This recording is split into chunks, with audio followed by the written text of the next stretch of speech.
This is Community Close-Up with Jay Dow, brought to you by BSP Vision. Welcome to Community Close-Up. I'm your host, Jay Dow.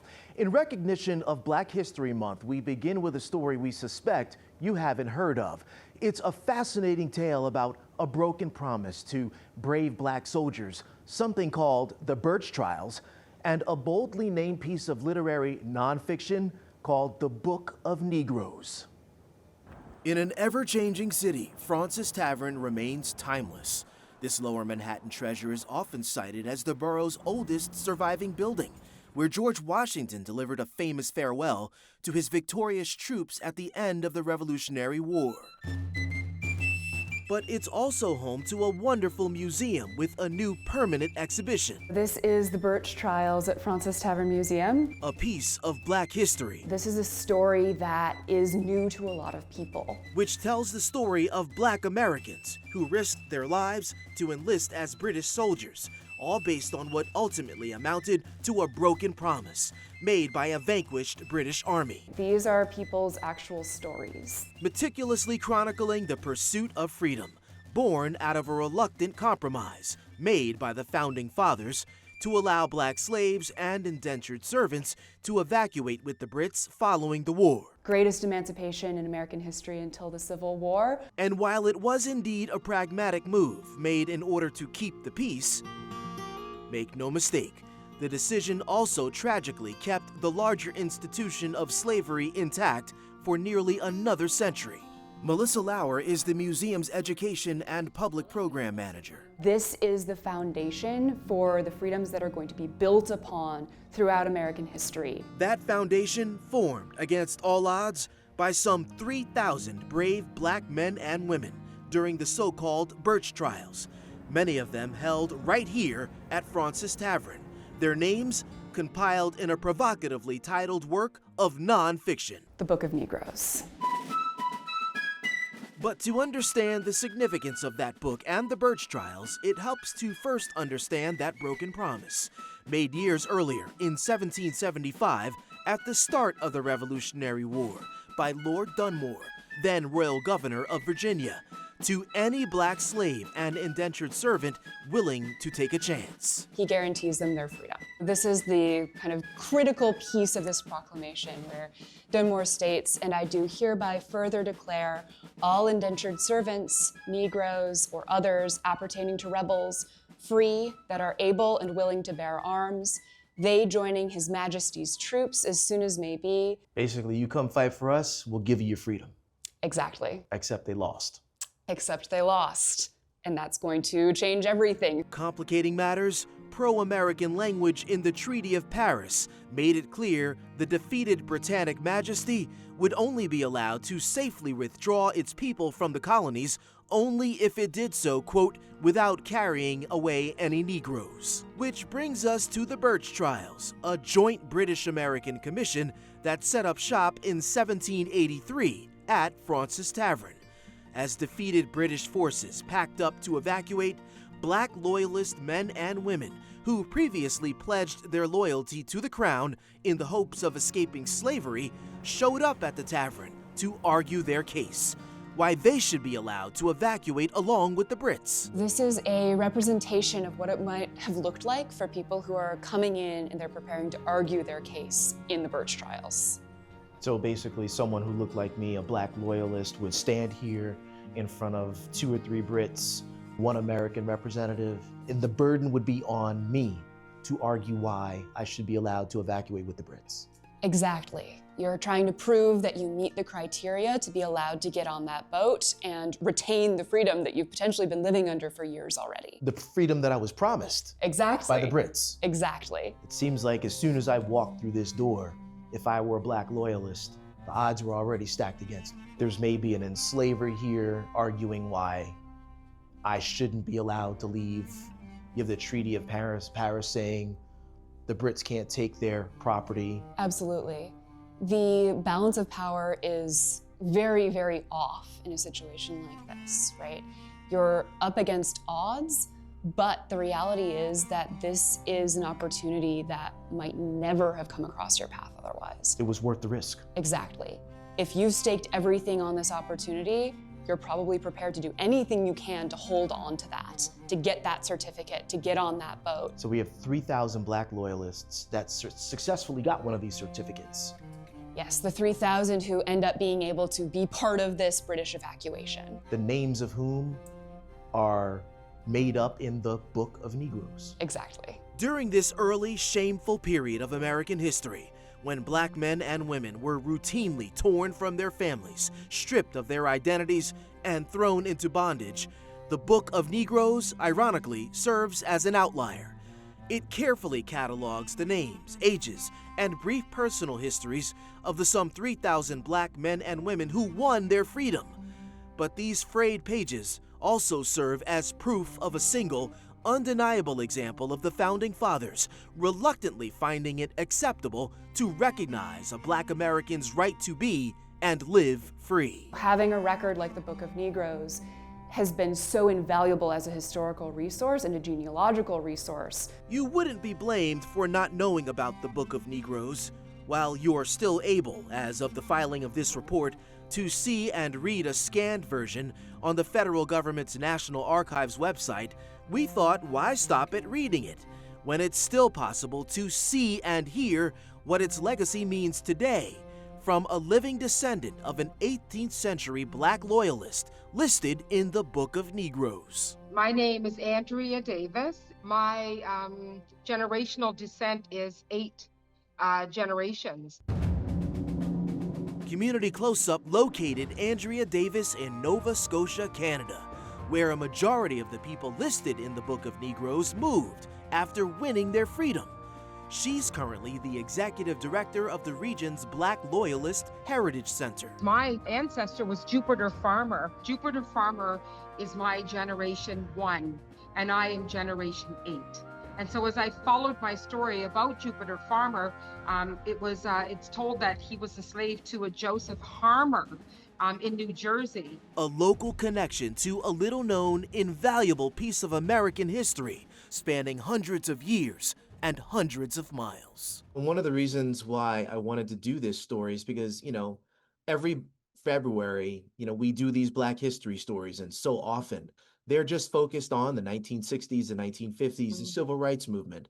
They may glance over Reconstruction, the Civil War in America. There may be a paragraph or two about the slave trade.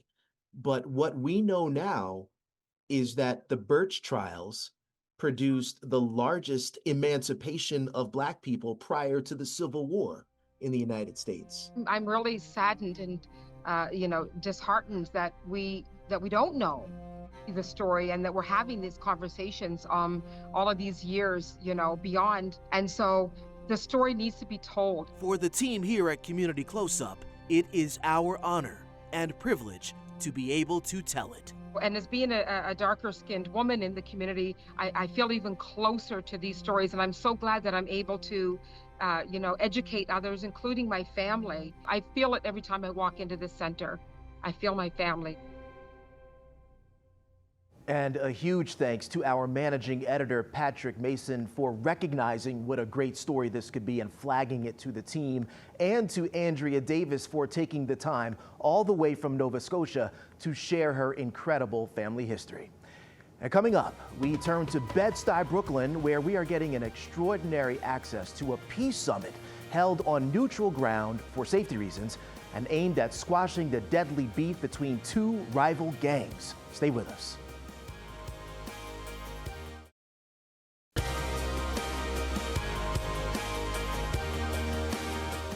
You're watching Community Close-Up with Jay Dow. In previous years, residents in the Sumner and Roosevelt housing developments in Bed-Stuy, Brooklyn would be on edge, especially when gang members there dared to visit each other's apartment complexes. But an innovative program bringing these rival gang members together is changing that, turning gang leaders into credible messengers who can de-escalate gun violence and save lives. We recently sat in on one of these sessions, not in Bed-Stuy for safety reasons, but at a neutral location to see how it all works. It was a fascinating, enlightening conversation. The nearly dozen young black and brown men and women sitting around this conference table, all of them, either former or currently gang affiliated, are for the moment in a safe space. A far cry from the threats or dangers they might have encountered a few years ago in their home neighborhood of Bed-Stuy, Brooklyn. How many of you would have seen someone else at this table as the other side, the ops, the enemy? Raise your hand. This extraordinary gathering, a continuation of the hard work this group started in 2023 as part of Project Restore Bed-Stuy. It's been so successful, a documentary was made about this critical work, and this group gracious enough to allow Community CloseUp to sit in on one of their recent sessions held on neutral ground, Columbia University's pristine campus in Manhattan. We're blurring some of these faces out of concern for their safety. Somewhere down the road, we squeeze this question in around, like, what would it look like to have no beef in the neighborhood? What it would look like to wake up and not have to look over your shoulder and worry about whether your safety is going to be in jeopardy. This is a multi-organizational initiative aimed at ratcheting down beef and overall tensions, in the hopes of ultimately reducing gun and other violence, mainly between two bitter gang rivals, the 900s and the Hoolies, which claim separate territories, the Sumner and Roosevelt public housing developments. And I think that Project Restore gave us the tools to put out fires. Former Hoolies member Jason Bostic is now widely considered to be a credible messenger to those who may be on the fence, here in this conference room and back home. We could change. We don't have to be tied down to the street identity that we think we have to be because we're born in a certain housing development. The discussion led by two OGs at the table, former Bloods gang member and Project Restore Bed-Stuy director Jarrell Daniels, and Columbia University sophomore Dominic DuPont. Dominic spent 20 years in prison and Jarrell 6 years, both for gang-related crimes they committed in their youth. I want them to carry with them the idea that anything's possible. Both men now work at Columbia. So I want them to kind of keep the conversation going, at least, on the way back to the neighborhood, when they get amongst their other friends who weren't here today, and let those conversations be the seeds that can go on and be watered and grow and help them all reach their full potential. It's hard to underestimate the importance and value of someone who looks like them returning to their respective neighborhoods for everyone to see, with the skills and talent that can change their trajectory. And this isn't all just talk.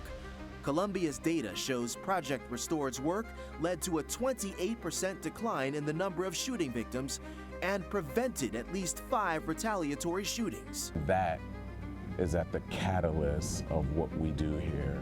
They don't have to be identified by that one worst moment in their life. And there's a ripple effect with that, a positive ripple effect. A lot of this stuff is getting stuff out of the way. Gabriel Feldman is project director for the Columbia Center for Justice. The Center for Justice is a research lab, but we run interventions. We also work with government, and we are embedded in the community. Deanna Logan is director of the Mayor's Office of Criminal Justice. What we are seeing in investing in this type of programming is ripple effect. It is a social return on investment that I don't think we see in other types of programming. Perhaps the best thing we heard during our time with these Project Restore graduates is where they're headed. How many people are enrolled in college at this table? How many people want to be? In fact, Brooklyn District Attorney Eric Gonzalez tells Community CloseUp Project Restore was so successful and so impactful that his office, which secured the initial funding for PRB, is now planning, thanks to new funding from the Mamdani administration, to replicate those same efforts in other troubled neighborhoods. I said, as district attorney, I could do more than just simply prosecute cases where people have committed crimes. I'm going to try to prevent these crimes. Next stop, Brownsville, Brooklyn. A place where this is desperately needed, a place that historically is always 1 or 2 in the city in terms of gun violence. And I think we're going to see really tremendous results. Coming up, creating a fitness-focused safe space in a neighborhood where trainers are hyper-focused on reducing hypertension. Our Erin LeBeau is getting her steps in and walking us through this inspired and necessary journey. Stay with us. There's no shortage of fitness clubs, studios, or gyms in New York City, but Harlem isn't typically a place you'd think of as a fitness mecca. Erin LeBeau introduces us to a woman charting a path to make Harlem a place of heart, health, and community.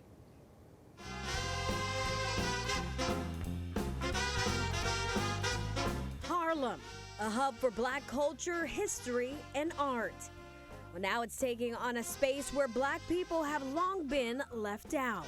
So when I was out running one day, I saw this space to run, and I was like, oh my gosh, it would be so amazing if there was a cycling studio here in Harlem. Meet Tamika Rochester.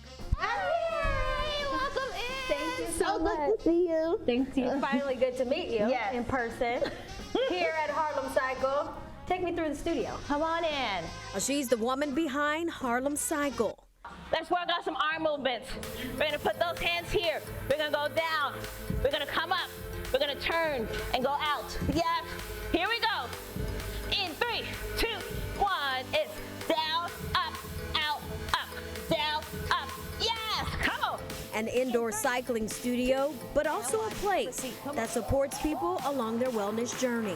We do have programs that actually incorporate food. So we have our wellness programs that have challenges that also provide dietary, it's not a requirement, but it's a suggestion as far as your meal plan. A former mechanical engineer with a background in business. She's celebrating 10 years of Harlem Cycle.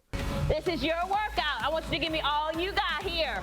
With a new location and the first cycling studio in Newark, she says this is about more than business.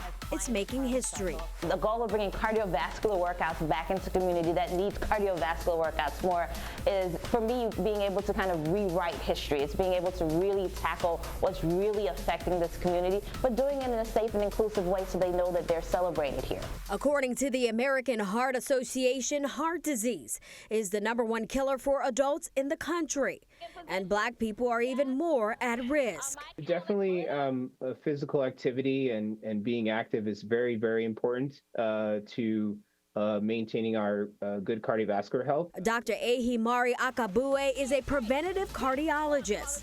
And he says many things like simple lifestyle changes can help lower that risk. We know that people get significant benefit just doing like some routine activity as compared to being what we call sedentary. Come on, give me that speed. Something as simple and fun as indoor cycling provides health benefits, but it's the connections and love created in this space that make it what it is. A space that nurtures the body.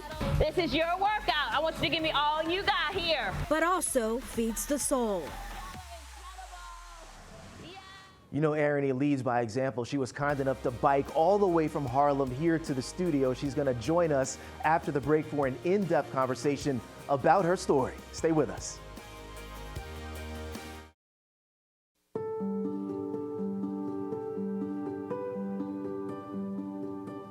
Our community, your voice, is presented by your local Honda dealers. So it only took a couple of minutes for Erin to bike all the way from Harlem back down to the studio, and she's with us here to talk about her story. Erin, on a much more serious note, I mean, this is a real issue in Black and brown communities, and you know, this is something that I see you're heavily invested in. How enjoyable was it to be there for that class? It was really enjoyable just to go uptown. Like, I've attended all types of fitness classes, but this Harlem Cycle really represents Harlem, and like we mentioned, Tamika is invested in this community, so she wanted a space that is for Harlem by Harlem and really kind of prioritizes the things that are important to that community and where she saw a void. So that's how Harlem Cycle came to be. And I'm guessing it's more than just cycling for half an hour. There's some talk, there's some encouragement taking place. Yeah, she really creates a safe space for people to really embrace their fitness journey, their wellness journey, because as we know, Black Americans suffer disproportionately from heart diseases. And she felt that there was a void in this community of tackling that. So instead of waiting for someone to come and do something about it, she created this space where they have conversations about what we're eating, you know, little lifestyle changes that you can implement in your life to make the changes you need for your overall health. I mentioned that you were invested in this, and that is also because you have your own show called On the Move with Erin LeBeau. Yeah. Tell us about it. I have been extremely passionate about fitness, wellness, but also creating community. I'm a natural born dancer, but I kind of gravitated to fitness when I took my dancing shoes off, and now I've created Aren't you dancing at the end of the segment though?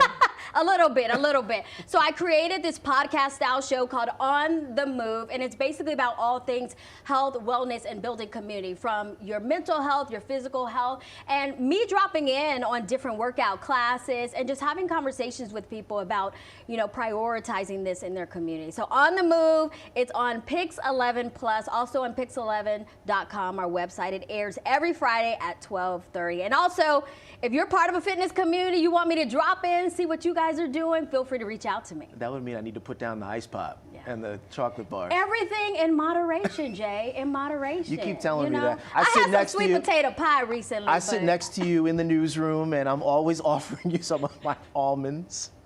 Almonds are great for you, but Well, I say everything in moderation, and that's really what this community kind of prioritizes too, because they know as Black Americans, we love to eat. I love me some pie, I gotta give me some collard greens, some yams, but it's all in moderation, and then finding things that you can substitute in, you know, and still enjoy the culture and gathering together. Can you give us some a tip on the next show? Who's next? Actually, Tamika will actually be on the Move. She's coming up on February 13th. That's the Friday before Valentine's Day. So you can find out more about her story and how she got started. But this week on the Move, it's gonna be cracking, y'all. Literally. We're talking to a chiropractor. Her name is Dr. D. You thought about that one. It's cracking. And she's coming on talking about your back health. We deal with all these aches and pains. So what is, you know, normal? What may be chronic? I'm making right now sitting in this seat. Listen, I'm a little scared. She's gonna do an assessment on me, but I said, look, I like to get it cracking, but I don't know if I want you to crack my back, You doctor. trading a bike for a wheelchair? It's gonna be a good time. But like I mentioned, we talk about all things health, wellness, and building community. So chiropractic care is just another element of that. Erin LeBeau. Erin LeBeau is starring in hosting, the co-creator of On the Move. That's on Pix 11 Plus and pix11.com. Every Friday at 12:30. Catch Erin, us. thank you so much. Thank you for having me, Community Of course. Close Up with Jay Dow. I'll see you in the newsroom. I want to thank you because I know there's a lot happening in the world and a million distractions on your various social media feeds, but by now, you know our goal is to try to cut through all the noise and focus on the stories and topics that you're already talking about. So yeah, we might be in an economically disadvantaged community for one segment or an affluent neighborhood in the next. What we know is that there are certain issues that cut across race, income, or socioeconomic status. And that's our sweet spot at Community Close-Up, that we can all learn something from each other. So please, email us your story ideas at communitycloseup@pix11.com. Thanks for watching. I'm your host, Jay Dow, and we'll see you next time on Community Close-Up.